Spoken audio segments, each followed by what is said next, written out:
matin, on va avoir un temps extraordinaire. Moi, je crois ça, en tout cas. Ouais. Parce que quand on a un témoignage, c'est toujours une portion de vie qu'on apprend. Alors, on va aller avec le témoignage dans quelques minutes et à la fin, je vais revenir avec quelques petites annonces et on va pouvoir se resservir à la fin. Pendant le témoignage, je vous inviterai à rester en place pour pas, bon, on dérange toujours un peu quand on se lève pour aller se resservir, mais on va pouvoir se resservir à la toute fin. Est-ce que vous êtes d'accord avec ça? Oui.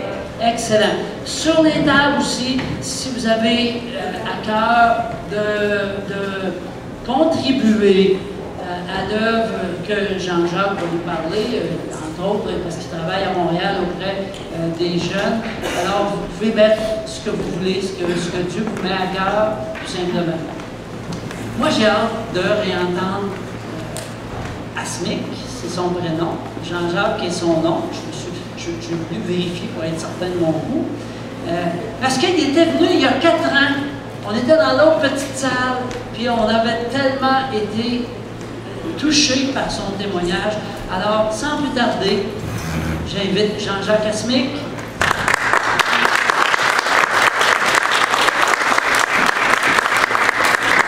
Qui est originaire d'Haïti, mais qui est un Montréalais maintenant. Tout à fait, hein?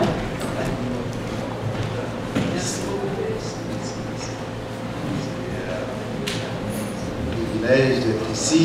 Je suis content d'avoir été réinvité. J'étais venu il y a quelques années, effectivement. C'était l'hiver et c'était extraordinaire le voyage, venir ici. Cette année, j'ai décidé de venir avec ma femme, ma moitié. Je vais demander à ma femme de se mettre debout. C'est ma moitié à moi, c'est mon ami. Nous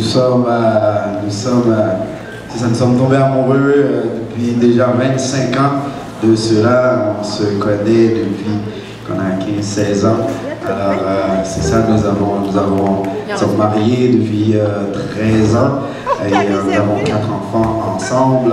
Et le Seigneur est extraordinaire. Le Seigneur fait beaucoup de choses dans ma vie extraordinaires. Et une des choses qu'il m'a fait, c'est m'a donné ma femme. C'est un privilège d'être ici encore une fois, comme je vous le disais. Ce matin, peut-être certains, on m'a dit, il y a des gens qui ont voyagé de loin pour venir ici, pour venir entendre parler de Asmic Jean-Jacques. Mais ça se peut que vous allez être déçus. Pourquoi? Parce que je ne suis pas venu parler de moi ce matin. Je suis venu parler de ce Dieu extraordinaire qui a changé ma vie. Amen.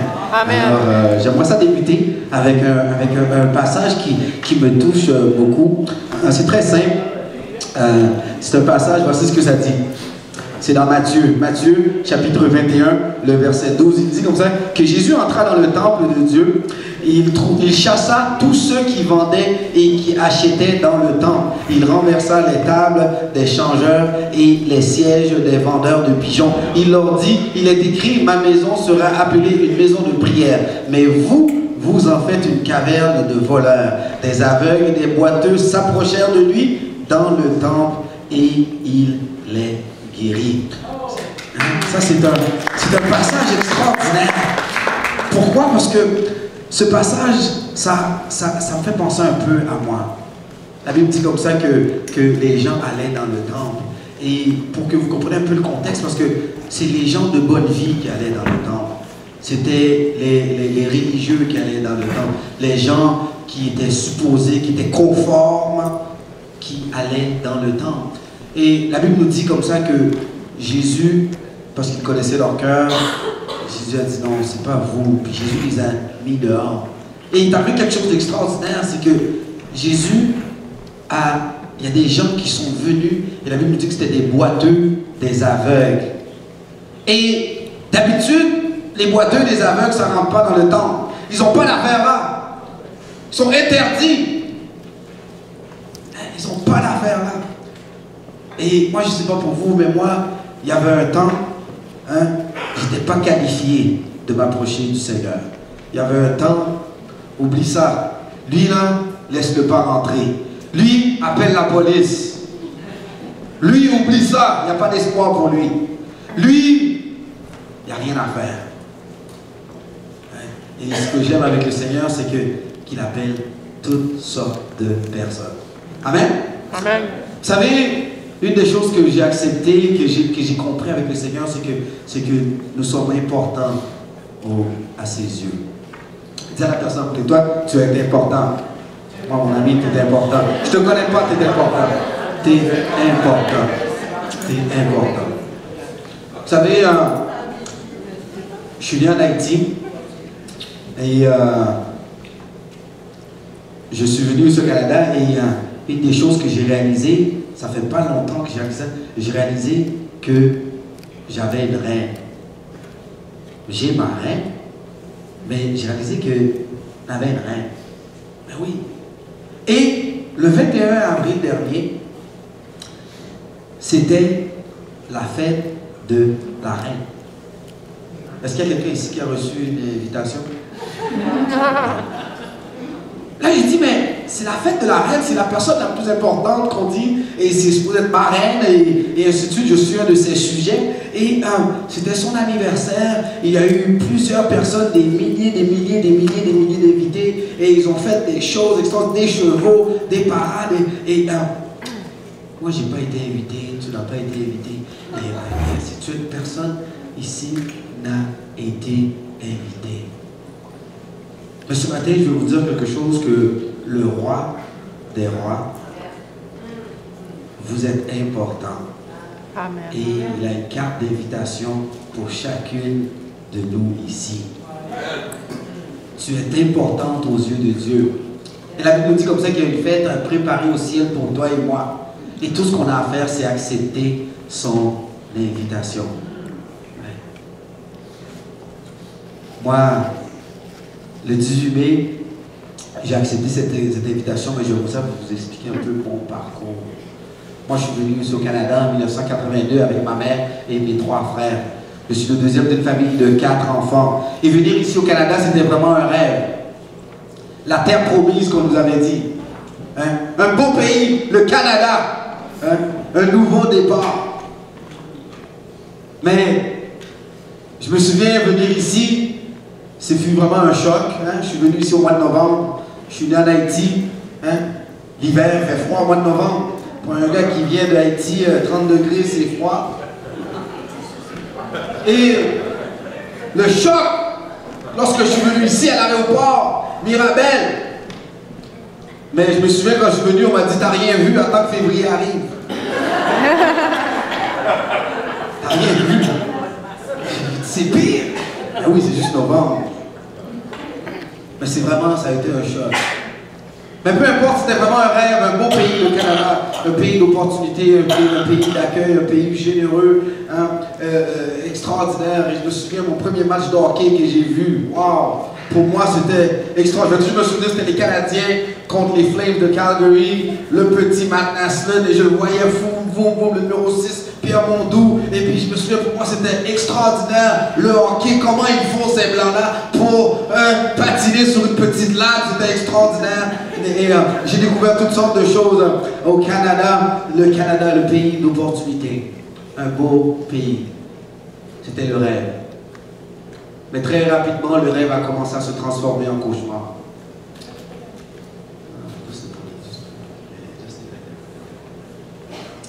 Le rêve a commencé à se transformer en cauchemar. Vous savez, pour des raisons qu'on ne comprend pas toujours, parfois les adultes se séparent. Parfois les adultes divorcent. Mais moi, je vais toujours me souvenir de cette journée où j'ai vu ma mère, après une chicane, après une dispute avec mon père, mon père, il a pris ses affaires et il nous a carrément abandonnés. Il a claqué la porte et il nous a abandonnés. Pour vous mettre un peu dans le contexte, ma mère, très jeune à l'époque, 27 ans, 4 enfants, elle ne parle pas français, elle ne parle pas anglais, dans un pays qu'elle ne connaît pas, elle ne connaît personne dans ce pays. Et mon père, il a claqué la porte et il nous a abandonnés. Et je vais toujours me souvenir de cette phrase que mon père avait dit à ma mère avant de claquer la porte, une phrase très dure. Voici ce qu'il avait dit à ma mère, il avait dit, comment tu vas faire dans ce pays avec 4 enfants? 4 garçons. Comment tu vas faire pour te débrouiller? Comment tu vas faire pour leur donner à manger? Comment tu vas faire pour prendre soin d'eux? Et il avait dit cette phrase très dure à ma mère. Elle avait dit, tu vas finir par te suicider ou bien tu vas finir par vendre ton corps dans la rue pour vivre. Une phrase très dure. Mais moi, je me souvenir, moi, à l'époque, cette phrase que ma mère avait dit à mon père. Elle avait dit ceci, elle avait dit, je ne mourrai pas, je vivrai et je raconterai les bienfaits de l'Éternel. Et pour moi, à cette époque, c'est juste une phrase. Et parfois, hein, je ne sais pas si comme un peu comme moi, parfois vous entendez les chrétiens dire des choses extraordinaires. L'Éternel est mon berger, je ne manquerai de rien. Parfois vous entendez des phrases comme ça pour dire comme ça que même si je marche dans la vallée de l'ombre de la mort, je ne crains aucun mal. Parfois on entend des versets, c'est extraordinaire. Mais dans notre réalité, on dit, mais oui, mais Seigneur, qu'est-ce que je vais faire? Et je vais me souvenir, lorsque ma mère avait dit cela, j'ai dit, oui, mamie. Comment on va faire? Comment on va faire? Et parfois, dans notre foi, nous sommes éprouvés. Parfois, dans des situations, on croit en Dieu. Seigneur, je crois en toi, mais comment je vais faire? J'ai des factures lundi. Seigneur, je souris dimanche et j'adore le dimanche et je suis en train de prier le dimanche, mais comment que je vais faire lundi? Seigneur, je te fais confiance, mais comment je vais faire? Seigneur, je te fais confiance, mais le docteur a dit. Seigneur, je te fais confiance, mais le banquier a dit. Seigneur, je te fais confiance, la banque a dit. Seigneur, je te fais confiance, mais ma famille a dit. Les circonstances autour de nous semblent parfois parler contraire à la parole de Dieu. Parce que c'est ce que la Bible nous dit. La Bible nous dit comme ça que faites confiance à l'Éternel. C'est ce qu'il a dit, faites-lui confiance. Et il agira. Fais-lui confiance. Et ma mère avait dit, mon mari me laisse, mais Dieu va prendre soin de moi. Je ne suis pas qualifié, je n'ai pas d'études, mais Dieu va prendre soin de moi. Je suis veuve, je suis seule, mais Dieu va prendre soin de moi. Et je me souviens, lorsque ma mère avait dit cette phrase, je dis, mais mamie, qu'est-ce qu'on va faire? Et moi, j'ai vu ma mère. J'ai vu ma mère, moi, faire des lignes dans les sous-sols d'église pour aller chercher de la nourriture et des vêtements. Moi, j'ai vu ma mère s'enfermer dans sa chambre et pleurer parce qu'elle était découragée. Elle ne savait pas quoi nous donner à manger. Moi, j'ai vu ma mère se mettre à genoux et prier parce qu'elle était découragée. J'ai vu le désespoir dans les yeux de ma mère. Seule, dans un petit 1,5. On était 5 dans ce petit 2,5 à Cartierville. On n'était pas vraiment 5, excuse-moi. On n'était pas vraiment 5, on était au moins 10 000 avec les coquerelles.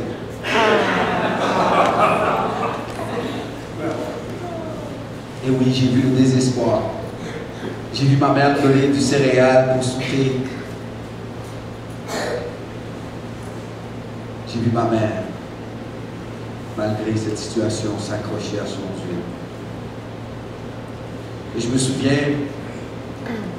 il y a un verset que j'entendais souvent à l'église. Jérémie 29. Jérémie 29, car je connais les projets que j'ai pour vous, dit le Seigneur, hein, des plans de bonheur et non de malheur. Et je l'ai entendu souvent, mais vous savez, dans la situation que j'étais, j'ai dit, Seigneur, c'est ça ton plan. C'est ça ton plan. Et c'est pas pour vous, vous pouvez être honnête ce matin pour dire, parfois on se demande, Seigneur, c'est quoi ton plan? Je ne comprends rien. Seigneur, tu as un plan de bonheur pour moi, mais c'est ça le plan. Vous savez, dans ce verset-là, je l'ai lu. Et il y a un problème dans ce verset. Vous savez, c'est quoi le problème? Le problème, c'est que ça ne dit pas quand. Hein? Dieu dit qu'il y a un projet, mais quand? Hey, j'ai un job pour toi, oui, mais c'est quand? Dans 10 ans, dans cet été? Parce que moi, j'ai besoin là au mois de juillet. T'as une femme pour moi, Seigneur, c'est rendu que j'ai 50 ans, là. Seigneur, tu m'as dit de te faire confiance. Oui, mais Seigneur, là, ça fait 20 ans, là. Seigneur, tu as dit que tu vas me guérir, mais... Quand? la situation, le cancer, là, il y a pris une autre étape, là, Seigneur, quand? Ça ne dit pas quand. Ça ne dit pas quand. Mais je pense qu'il y a une raison pour laquelle le Seigneur ne dit pas quand. Il a dit, est-ce que tu me fais confiance? Est-ce que tu me fais confiance? Est-ce que tu me fais confiance? Fais-moi confiance. Fais-moi confiance. Parce que j'ai jamais menti de ma vie. C'est ça qui dit le Seigneur. Je ne suis jamais arrivé en retard. Fais-moi confiance. Comment, quand, pourquoi, c'est pas important. Fais-moi confiance. Il y a une personne dans la Bible que Dieu a fait une promesse.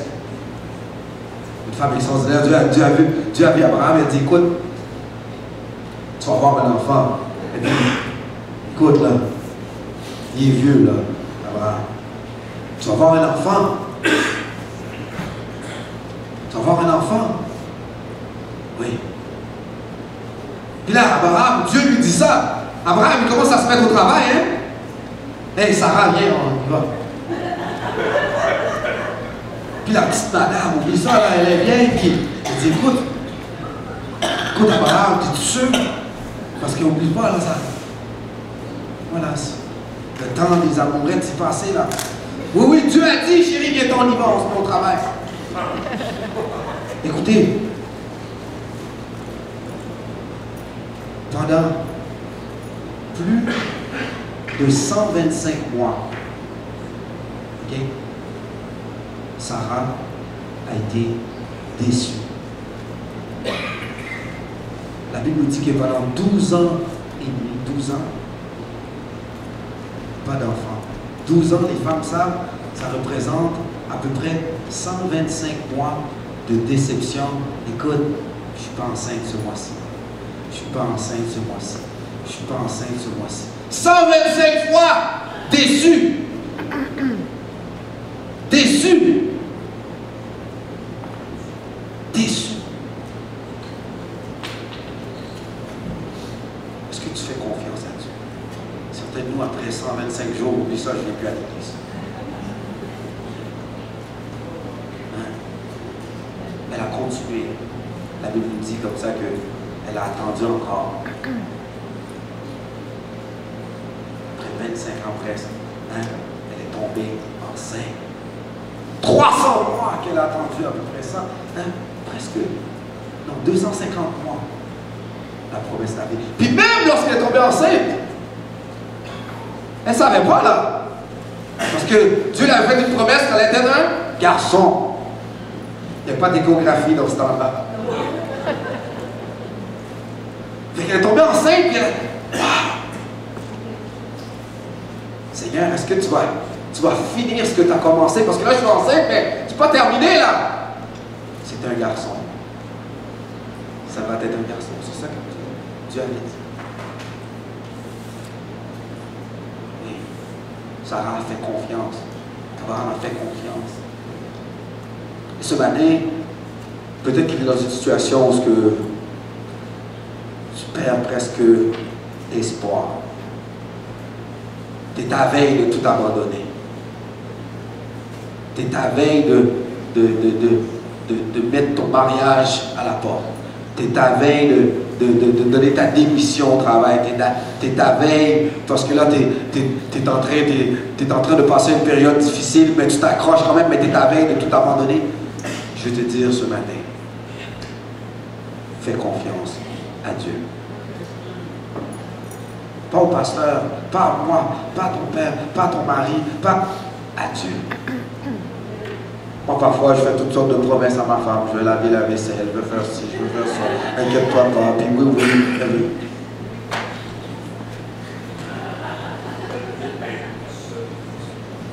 C'est là. Et Dieu, jamais. Et ma mère a mis sa confiance en l'Éternel. Elle dit, je ne mourrai pas, Dieu va prendre soin de moi. Et je me souviens à l'époque, la situation difficile. Et parfois, hein, un peu comme nous, on dit, Seigneur, je crois en toi, mais tu sais quoi, Seigneur? Toi, tu t'occupes du ciel, puis moi, je vais m'occuper de ma vie, Seigneur. Seigneur, je te fais confiance, mais je pense que je me connais mieux que moi. Seigneur, je te fais confiance, mais inquiète-toi pas, j'ai la situation sous contrôle.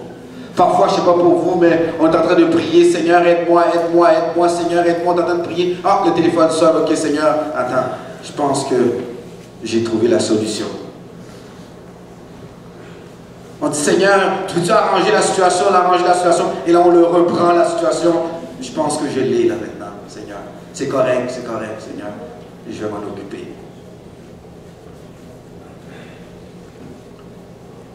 Et moi, je me souviens, dans notre misère, dans notre difficulté, j'ai dit, Seigneur, non, les plans, c'est ça le plan pour moi, Seigneur. Moi, je pense que je vais faire ma propre vie. J'ai un plan pour ma propre vie. Dans cette misère, dans cette difficulté, no way, Seigneur. Et je me souviens à cette époque, à l'âge de 10 ans, 11 ans, je me suis dit, dans ce monde, on dirait qu'il y a deux sortes de personnes, les oppressés et les oppresseurs. Et moi, je me suis dit, Seigneur, jamais je vais devenir un oppressé, jamais je vais me mettre à genoux pour du pain, Seigneur, jamais, Seigneur. Et moi, je me suis dit, j'allais devenir un oppresseur, j'allais devenir un bandit. Et ça, c'est un choix que je venais de faire. Et je vais vous dire quelque chose, mes amis, parfois dans les difficultés, dans les problèmes, parfois le malin veut nous pousser à faire des choses. Dans nos difficultés, la tentation est tellement là. J'ai rien à manger, je vais voler. Je suis poigné dans une situation, il faut mentir. Puis on dirait comme ça, c'est toujours, hein, on est couteau à la gorge. Fais confiance à Dieu. C'est ce que la Bible dit, fais confiance à Dieu. Fais confiance à Dieu. Il y a cette histoire d'un soldat, j'ai raconté, il était dans l'armée et il était dans la bataille, et puis il y avait son commandant, puis il y a un de ses compatriotes, c'était lui qui avait la radio, et qu'est-ce qui arrive, c'est que il est mort, il a été tué, et qu'est-ce qui arrive, alors qu'ils sont tous dans la tranchée, et puis que là le commandant dit, écoute, il faut quelqu'un, malgré le soldat est mort, il faut quelqu'un aille prendre la radio qui est sur le sac à dos de ce soldat qui est mort, il faut quelqu'un aille le chercher, c'est urgent, sinon on est tous morts. Et là, les balles arrivent, et là, le commandant dit à un soldat, il dit, toi, vas-y, va chercher le sac à dos. Là, les balles arrivent, et là, le soldat, qu'est-ce qu'il fait? Il regarde sa montre, et il ne bouge pas. Le commandant dit, hey, écoute, il faut que tu ailles, c'est un ordre. Et là, le commandant se déplace, et là, il revient, le soldat regarde sa montre, et ne bouge pas.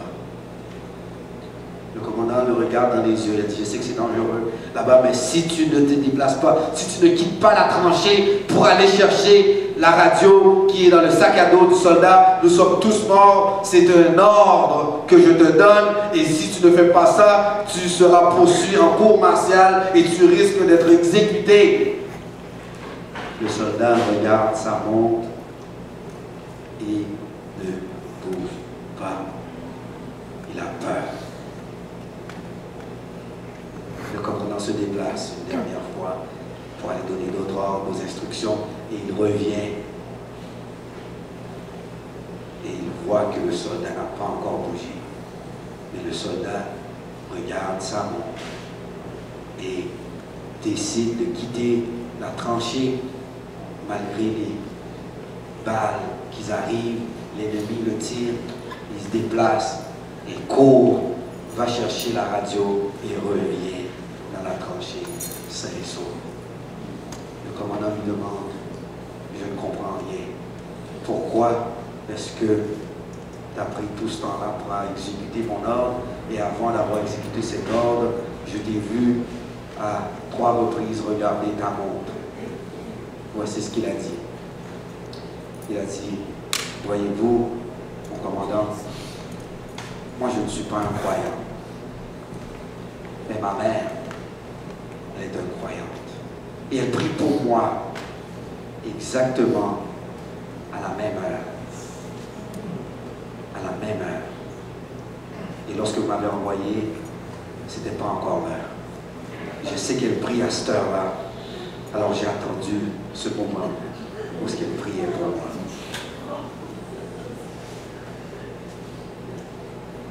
Ce matin, je vais vous dire quelque chose. Je ne suis pas sûr que cette histoire soit une vraie histoire, mais tout ce que je sais, c'est que mon Dieu, c'est un vrai Dieu. J'étais pas là, moi. Mais tout ce que je sais, c'est que Dieu, lorsqu'on lui prie, il écoute. Tout ce que je sais, c'est que lorsqu'on fait confiance à Dieu, lorsque on se met à genoux devant le Seigneur et on crie vers lui, il entend.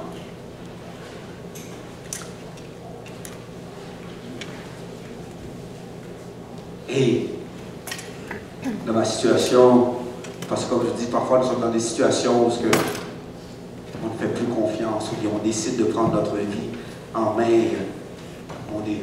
on fait notre propre plan. Et moi, c'est ce que j'ai fait à l'âge de 12 ans. J'ai décidé que, hey, ta Bible, là, c'est, mamie, non, merci.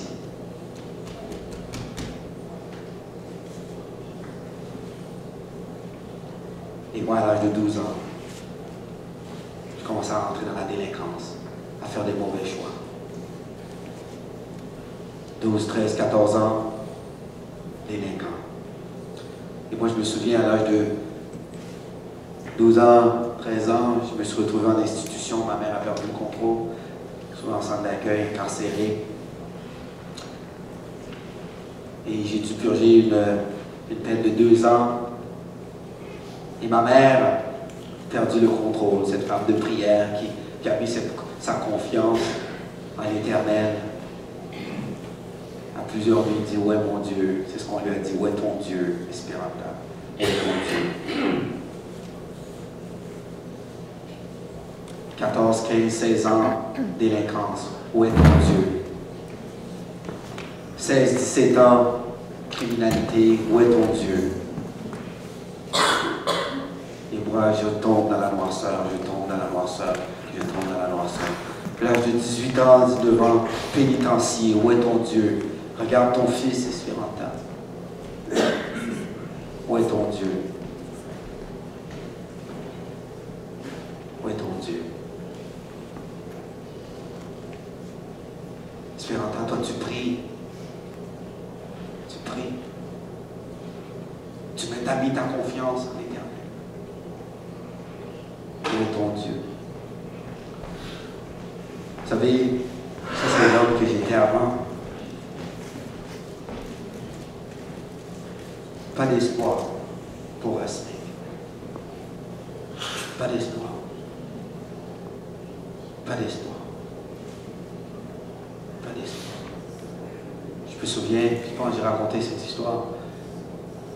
En grandissant, un de mes meilleurs amis à l'époque, en enfance, Jojo. J'ai raconté l'histoire de Jojo, mon ami Jojo.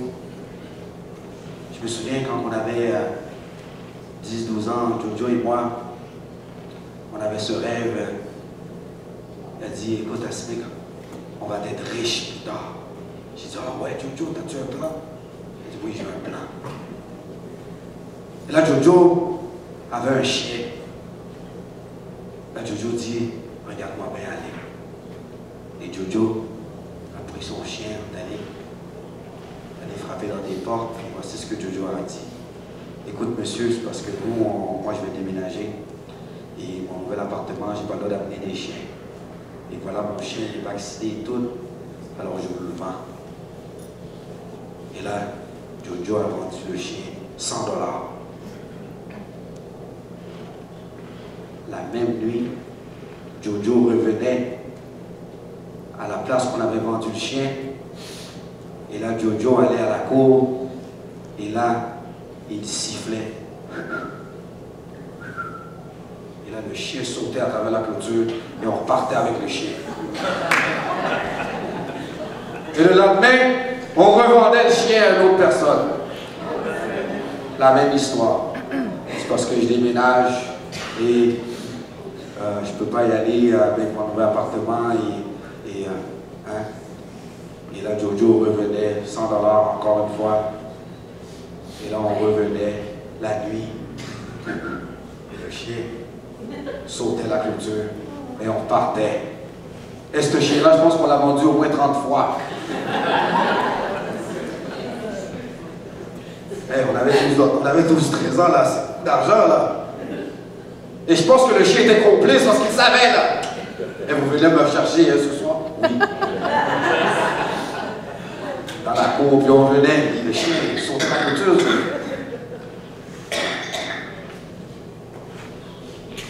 Mais, à un moment donné, encore la même histoire, puis, ouais, c'est ce que je ne peux pas l'amener, puis vacciner, puis tout, puis très obéissant. Et, ah oui, tu l'appelles, il vient. Et, 100 $, monsieur, mais oui, 100 $, on prenait le chien, puis la même soirée, on est revenu. Le chien ne saute pas. Et qu'est-ce qui se passe?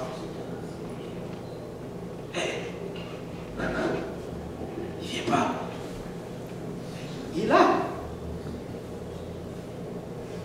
Il ne bouge pas. Il vient pas. Vous savez, cette journée-là, ce chien, il avait découvert quelque chose. Ce chien avait trouvé un bon maître. Ce chien était fatigué de se faire revendre, utiliser. Ce chien a décidé, tu sais quoi? Moi, je suis tanné de courir. Je suis tanné de sauter des clôtures. Je suis tanné de voler du monde. Ce chien-là, cette journée-là, a découvert sa raison d'être. C'est fini pour moi. Ah oui. Vous savez, certaines personnes ici, je ne sais pas pour vous, certaines personnes disent, mais tu sais quoi, je suis fatigué. Je suis fatigué de la norme. Je suis fatigué de la prison. Je suis fatigué de la même situation. Je suis fatigué des problèmes. Et l'alcool, je suis fatigué de ça. Je suis fatigué. Mais voici le Seigneur m'a dit, venez à moi vous tous qui êtes fatigués et chargés, et je vous donnerai du repos. Voilà de mon désespoir. À SMIC, il n'y a rien à faire à SMIC. Il n'y a rien à faire. Bandit. Et je continue. Pas d'espoir pour moi. Et je me souviens, en 1993, je me suis retrouvé au pénitencier, au Leclerc, et ensuite, on m'a amené à toutes les pénitenciers, Drummondville, Cowansville, toutes ces pénitenciers-là. Je me souviens, moi, de cette première journée que j'étais arrivé au pénitencier, c'est la violence que j'ai vue. Et je me souviens, j'avais 19 ans, 125 livres avec tous mes cheveux.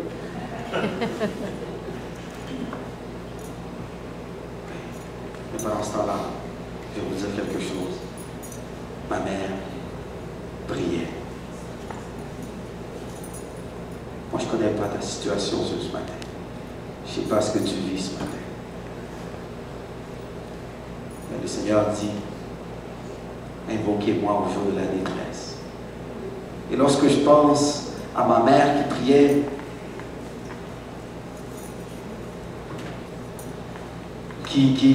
qui croyait un jour, Dieu va changer le dossier de mon fils. Vous savez, il y a quelque chose d'extraordinaire que je dis tout le temps. Vous savez, ma femme m'aime. Et moi, j'ai plein de défauts. Vous savez quelque chose d'extraordinaire. Ma femme ne sait pas tout de moi. Et je vais vous dire quelque chose.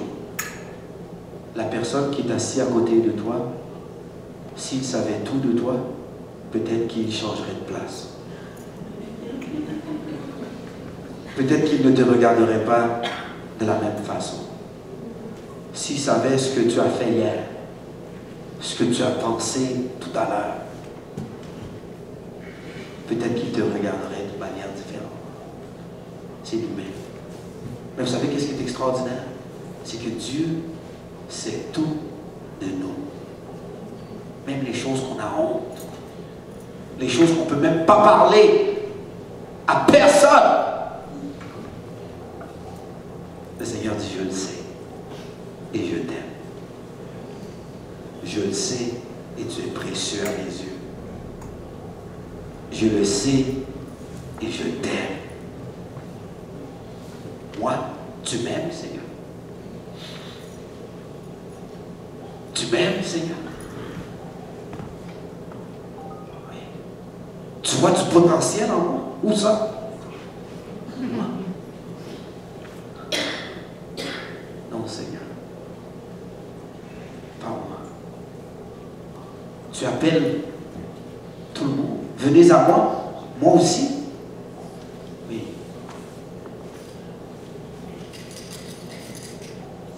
Et ma mère priait. Ma mère, c'est une lionne. Oh oui, c'est la lionne. Ma mère, oublie ça, ma mère, je me souviens, si je cause des problèmes, appelle la police si tu veux. Appelle la SWAT si tu veux, mais appelle pas ma mère. Oublie ça, hein. Oublie ça. Appelle pas ma mère. Oh oui, c'est une lionne. Ma mère est là. Et sa confiance en l'Éternel. Et je me souviens, en 1999, moi j'étais en prison. Et ma femme va vous le dire, moi j'ai passé la plupart de ma vie, ma jeune vie d'adulte, jeune adulte, en prison. Et même en prison, qu'est-ce qu'on fait avec un gars comme Asmic?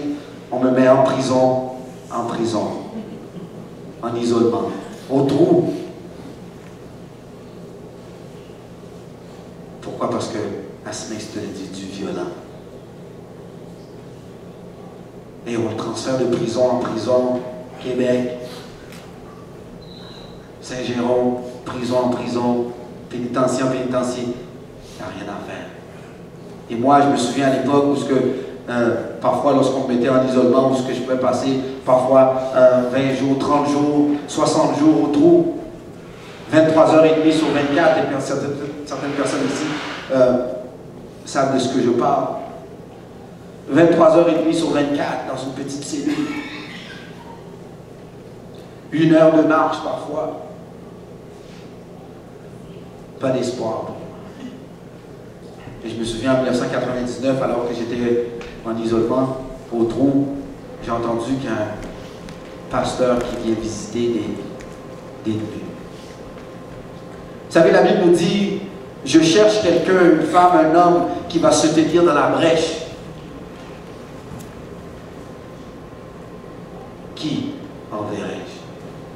Et je me souviens, cet homme, ce pasteur, a décidé d'aller dans la prison pour aller parler aux prisonniers. Je me souviens, quand il est venu, et j'ai demandé à le voir, pas parce que j'étais intéressé à voir le pasteur, mais parce que j'étais au trou et je voulais 1 heure pour me dégourdir les jambes. Et je me souviens quand je suis arrivé à la visite, et j'ai vu le pasteur, et qui m'a dit, écoute, Asmic, est-ce que je peux prier pour toi? Je me souviens exactement ce que je lui ai dit. J'ai dit, pasteur, tu veux chanter, chante, tu veux prier, prie, fais qu'est-ce que tu as à faire, pasteur, tu as 1 heure. Parce que moi j'ai mon plan. Ça ne m'intéresse pas ton affaire. Mais voilà, le pasteur s'est assis et il a parlé, il a prié, il a chanté. Et voici ce qu'il m'a dit. Il a dit, Asmic, je m'en vais. Et j'ai dit, pasteur, est-ce que tu peux revenir demain? Et le pasteur revient. Et il revient, il me dit, Asmic, est-ce que je peux prier pour toi? Tu veux prier pour moi? Pasteur, des gens comme toi devraient prier pour que des gens comme moi restent en prison. Pasteur, tu veux prier pour... Pasteur, tu devrais prier que tu ne rencontres jamais quelqu'un comme moi dans la nuit à 2 h du matin, pasteur. Tu veux prier pour moi? Je dis oui. Je comprends rien. vois ce pasteur qui voyage, qui prend son automobile, il quitte chez lui 1 heure, 1 heure et demie de route, peu importe, et je le vois, il quitte chez lui, il vient passer 1 heure avec moi, et ensuite il voyage encore 1 heure et demie de route. Ça, c'est à peu près 3-4 heures de route pour venir me voir, pasteur. Pourquoi, pasteur? Vous avez-vous un bonus pour les pasteurs, là? C'est quelque chose. Hey, parfois, ils sont fatigants, hein? Hey, déjeuner, matin, déjeuner. Hey, fatigant, pourquoi tu veux que je vienne? Mais, pourquoi? Pourquoi tout cet arrangement-là? Des œufs, des petites affaires, décoration, café, ah oui, donc, et tout, pourquoi? C'est quoi l'affaire? C'est quoi la patente? C'est quoi la paille, comme on dit, hein? Qu'est-ce qu'il fait, le pasteur? Pourquoi? Paranoïe, souvent dans la rue, c'est-tu de cover police, ça? C'est travailles-tu pour la police, le pasteur? Pourquoi qu'il veut me changer? Et moi, je le vois, il vient, il passe du temps. Et vous savez quoi? Le pasteur commence à me parler un langage que moi, je ne parlais pas. Moi, je parle français, je parle anglais, je parle créole. Mais le langage qu'il parle, malgré qu'il est... Mais je ne parle pas ce langage-là. Il commence à me parler d'amour. Et oublie ça dans la rue, c'est un mauvais mot, l'amour. Oublie ça. C'est juste des mots. Mais oublie ça, là. Et dans la rue, là, j'en ai donné des accolades. Puis on l'a tiré après. Je l'ai dit que j'avais son bac, puis que j'étais avec lui. Je l'ai dit plusieurs fois. Je l'ai trahi. C'est ça la rue. Moi, c'est ce langage-là que je connais. Mais vraiment, le pasteur, il s'intéresse vraiment à moi. Il s'intéresse vraiment à moi. Il veut prier pour moi. Il s'intéresse à mon âme. La semaine, j'aimerais ça prier pour moi. Ouais. Le pasteur prie pour moi. Vous savez, tranquillement, l'amour de Dieu à travers cet homme a commencé à faire une fissure dans ma carapace. Le 18 mai 2002, dans ma cellule en prison, j'étais face à face au miroir et j'ai vu ce monstre que j'étais. Et il y a cette petite voix qui m'a dit, Asmik, regarde ce que tu es devenu, Asmik. Asmik, regarde-toi, il n'y a pas d'espoir pour toi, Asmik. Asmik est un monstre. Asmik, tu as passé 9 ans dans ta vie en prison. Asmik, tes mains sont pleines de sang. Asmik, ta femme ne sait pas ce que tu fais la nuit. Ton fils ne sait même pas qui tu es. Ton fils pense que tu es en voyage. Il ne sait même pas qui tu es. Ta mère, Asmik, pauvre petite madame, tu es dans le journal, tu es à la télévision. Asmik, ta mère, elle a honte de toi, Asmik. Elle a honte. C'est de l'humiliation. Asmik, il n'y a rien à faire. Asmik, il n'y a même pas d'espoir pour toi. Même en prison, on te met en prison, Asmik. On te transfère de prison en prison, Asmik. On ne sait même pas quoi faire avec toi. Je me souviens un jour, j'ai passé devant la libération conditionnelle et voici ce qu'on m'a dit. Et ils avaient raison, voici ce qu'ils ont dit. Ils ont dit, Monsieur Jean-Jacques, voyez-vous, les vêtements que vous avez sur vous ont plus de valeur que vous. C'était dur, mais ils avaient raison. Mais la Bible nous dit qu'aux yeux de Dieu, j'étais une pierre précieuse. C'est ce que la Bible nous dit dans Isaïe 43. Tu as du prix à mes yeux. Vous savez, un billet de 100 $, même si tu le piétines, ça vaut combien? 100 $. 100 $. Tu craches dessus, ça vaut? Elle est égratignée, ça vaut? Le Seigneur dit, peu importe si ta vie est déchirée, percée, on a craché dessus, on t'a piétiné. Tu vaux, t'es précieux. T'es précieux. Ouais. Précieux. Les autres ne te voient pas comme ça, mais c'est pas grave. T'es précieux. me souviens, ma femme, on jouait au football et ma femme, elle est toujours s'embrasser, et puis elle est très, elle m'aime beaucoup. Et moi, j'étais un petit peu moins, puis je me souviens, j'étais arrivé d'un match de football, puis quelqu'un, je ne sais pas qui s'est arrivé, mais j'ai pris un coup à la bouche, et puis vous savez, moi j'ai des grosses babines. Mais quand je suis revenu, mes babines étaient enflées. 4 fois comme ça. Je suis arrivé, j'ai dit, chérie, elle a fait. Ouais. Et ça arrive. Ça arrive, hein. L'amour des gens autour de nous, parfois, peut être comme ça, dépendamment de ce que l'on fait, dépendamment de ce que l'on a dit. Mais la Bible nous dit, l'amour de Dieu, c'est complètement différent. Ok. Et je me souviens, le 18 mai 2002, dans ma cellule en prison, alors que le malin me disait, Asmik, regarde ce que tu es devenu, Asmik. Il n'y a pas d'espoir pour toi, Asmik. Asmik, dans ta noirceur, dans ton désespoir, Asmik, il n'y a personne qui peut t'aider, Asmik. Asmik, il n'y a personne qui peut sécher tes pleurs, Asmik. Asmik, il n'y a pas d'espoir pour toi, Asmik.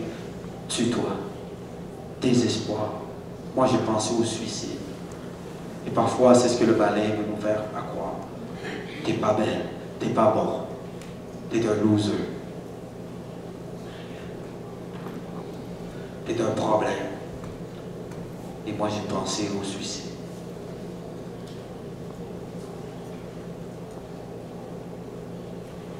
Et cette journée-là, le 18 mai 2002,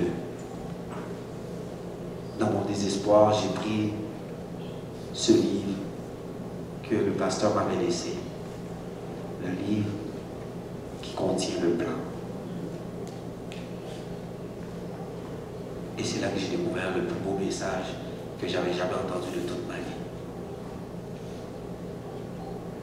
Dans mon désespoir, dans ma solitude, j'ai ouvert ce livre et il y avait un message. Ézéchiel, chapitre 33, verset 11.